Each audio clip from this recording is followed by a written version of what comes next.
گولی بھی لگی، خون بھی نکل رکھا گئے، گوشت کے ٹکڑے بھی ہو گئے، زندگی کے ساتھ تعلق بھی ختم ہو گیا۔ رب فرماتا ہے وَلَا تَقُولُوا لِمَنْ يُقْتَلُ فِي سَبِيلِ اللَّهِ أَمْوَاتٌ۔ رب فرماتا ہے جو میری راہ میں شہید ہو جائیں، جو میری راہ میں قتل کر دیے جائیں، ان کو مردہ مت کہو، وہ زندہ گئے۔ وَلَا تَقُولُوا لِمَنْ يُقْتَلُ فِي سَبِيلِ اللَّهِ أَمْوَاتٌ۔ ہم دیکھتے ہیں کہ جب کوئی مسلمان جنگ کے میدان کے اندر جاتا ہے، کافروں کے مقابلے میں لڑتا ہے، جب اس کو گولی لگتی ہے، تلوار لگتا ہے، اس کے گوشت کے ٹکڑے ہو جاتے ہیں، اس کی زندگی درم برہم ہو جاتی ہے، زندگی سے کنیکشن، دنیا سے کنیکشن ختم ہو جاتا ہے، اور اس کا خون بھی بہہ رکھا ہوتا ہے۔ یہ ساری صورتحال ہونے کے بعد رب العالمین فرما رہا ہے وَلَا تَقُولُوا لِمَنْ يُقْتَلُ فِي سَبِيلِ اللَّهِ أَمْوَاتٌ،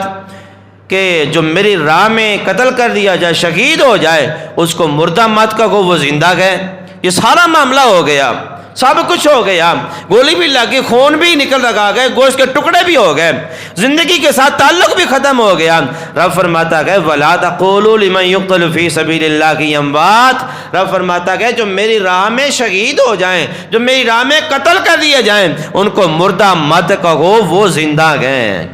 وہ زندہ گئے۔ اور اس کی دلیل یہ کہ پرندوں والی گئے۔ رب العالمین نے فرمایا جب میں پرندوں کو ذبح کروا کے، قیمہ کروا کے پہاڑوں کی چوٹیوں پہ رکھ سکتا ہوں، اور ایک نبی کی آواز پر ان کو زندہ کر کے نبی کے قدموں میں بھی بلا سکتا ہوں، تو پھر یہ بات بھی ماننا پڑے گی جو میری راہ میں شہید ہو جائے، جو میری راہ میں قتل ہو جائے، بظاہر تو اس کے خون کے اپنا چھینٹے آپ دیکھ رہے ہوتے ہیں، اس کے گوشت کے ٹکڑے دیکھے جا رہے ہوتے ہیں، لیکن یہ بات ماننی پڑے گی جب کہ اللہ کی راہ میں شہید ہو جائے، کل قیامت کے دہاڑے بھی اللہ کے حضور، جب اللہ کے حضور وہ بندہ جائے گا تب بھی وہ خوشی خوشی جائے گا، اور جب دنیا سے رخصت ہوتا ہے اس کے خون کا قطرہ بعد میں گرتا ہے، رب کا دیدار اور مصطفیٰ کا دیدار پہلے ہو جاتا ہے۔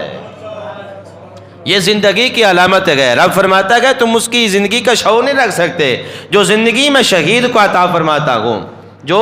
اپنی راہ میں قتل ہونے والے کو عطا فرماتا ہوں، شہید کو عطا فرماتا ہوں، وہ میری بارگاہ میں زندہ گئے، لیکن تمہیں اس کی زندگی کا شعور نہیں ہے، میں اسے رزق بھی دیتا ہوں۔ ایک اور مقام پر فرمایا جو میری راہ میں شہید ہو جاتا ہے وہ زندہ بھی گئے، اسے رزق بھی دیا جاتا ہے، اسے رزق بھی دیا جاتا ہے۔ اور آپ کو پتہ ہے رزق کھاتا وہی ہے، کھانا وہی کھاتا ہے، پانی وہی پیتا ہے جو زندہ ہوتا ہے، جو زندہ نہیں ہوتا اس کو کھانے کی بھی ضرورت نہیں ہے، اس کو پانی کی بھی ضرورت نہیں ہے۔ اللہ رب العالمین نے فرمایا زندگی بھی دیتا ہوں، کھانا پینا بھی دیتا ہوں۔ تو یہ سب سے بڑی دلیل ہے کہ جو اللہ کی راہ میں شہید ہو جائے، اللہ رب العالمین کے ہاں وہ زندگی پا لیتا ہے، وہ حقیقت میں زندگی ہوتا ہے، لیکن ہمیں ان کی زندگیوں کا شعور نہیں ہوتا۔